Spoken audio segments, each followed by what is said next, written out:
নমস্কার, শুভ সকাল বন্ধুরা। কেমন আছেন আপনারা সবাই? আশা করি ভালো আছেন, আমরাও ভালো আছি।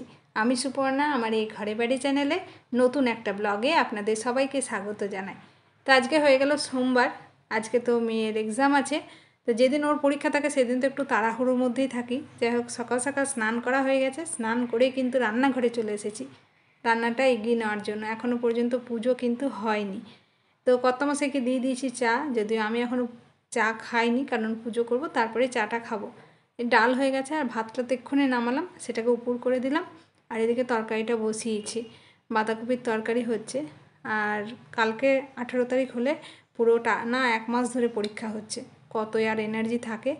তো যাই হোক, এনার্জি শেষ করলে চলবে না। আজকের পরীক্ষাটা হলে এখনও 3টে পরীক্ষা কিন্তু বাকি। তো রান্নাবান্না সকাল সকাল হয়ে গেছে, মেয়েকে দিয়ে দিচ্ছি খেতে, ওকে খাবারটা খাইয়ে দিই।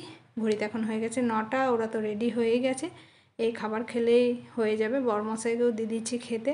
তো চলুন সাথে থাকুন, দেখতে থাকুন, আশা করি ভালো লাগবে। যেহেতু একটু তাড়াহুড়োর মধ্যে আছি, তো পরে আবার ফিরে আসছি। বাইরে তো প্রচণ্ডই রোদ্দুর, চোখ মুখ ঢেকে বেরিয়ে পড়লাম মেয়েকে আনতে। স্কুল থেকে এসে আমাদের জন্য তাড়াতাড়ি করে বানিয়ে নিলাম গরম গরম রুটি, কারণ সকালে মেয়ে ভাত খেয়ে গেছে আর আমিও ভাত খেয়ে নিয়েছিলাম, সে কারণে এখন লাঞ্চে খাচ্ছি রুটি। সব টিউশন শেষ হয়ে গেছে, পরীক্ষা শেষ হতে যাচ্ছে, এখনও টিউশন শেষ হলো না। কম্পিউটার স্যার পরীক্ষার দিন পর্যন্ত পড়াবে না রে। আজকে লাস্ট ক্লাস 10-এর পড়া, মানে পড়তে যাও, পড়া নয়। এখনও 3টে পরীক্ষা বাকি ক্লাস 10-এর। সেটা তো নিশ্চয়ই পড়ার জন্য নয়, খাওয়ার জন্য।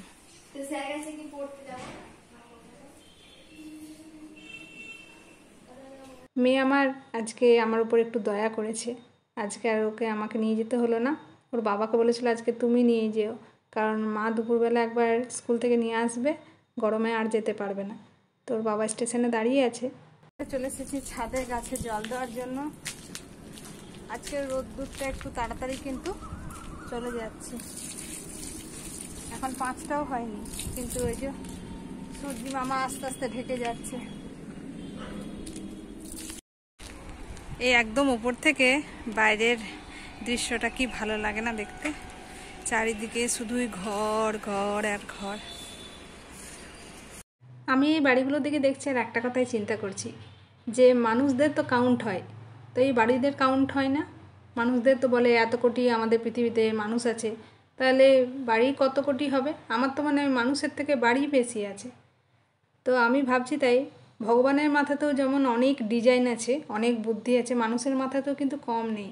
ভগবান যেমন একটা মানুষের সাথে একটা মানুষের কোনো মিল রাখেনি, মানুষও কিন্তু একটা বাড়ির সাথে একটা বাড়ির কোনো মিল রাখেনি। আমি অনেক বাড়ি দেখেছি, অনেক জায়গায় গেছি, কিন্তু কোনো বাড়ির সাথে কোনো বাড়ির কোনো দিনও মিল দেখতে পাইনি। সেই কথা আমি এখন দাঁড়িয়ে আছি আর চিন্তা করছি।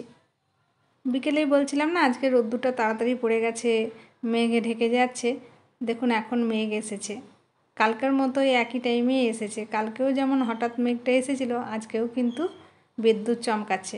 তবে বৃষ্টিটা কতটা কী হবে সেটা বোঝা যাচ্ছে না। কালকে যদিও বৃষ্টি খুব একটা হয়নি, খালি মেঘ ডাকাডাকি হলো, 2-4 ফোঁটা হলো, ব্যাস থেমে গেল। আজকেও মনে হচ্ছে তাইই হবে। তো চলুন আজকের মতো ব্লগটা এই পর্যন্তই রাখছি। আজকের এই ভিডিওটা আপনাদের কেমন লাগলো কমেন্টে জানাবেন, ভালো লেগে থাকলে একটা লাইক করবেন। আর আমার নতুন বন্ধুরা আমার চ্যানেলটাকে সাবস্ক্রাইব করে দিয়ে আমার পাশে থাকবেন, সাথে বেল আইকনটাকেও প্রেস করে রাখবেন, তাহলে আমার নতুন ভিডিও আসার সাথে সাথে আপনারা নোটিফিকেশন পেয়ে যাবেন। আজকের মতো এই পর্যন্তই, আবার ফিরে আসবো নতুন একটা ব্লগ নিয়ে। আপনারা সবাই সুস্থ থাকুন, ভালো থাকুন, সাবধানে থাকুন। দেখা হবে খুব শীঘ্রই পরের একটা ব্লগে। Bye, good night.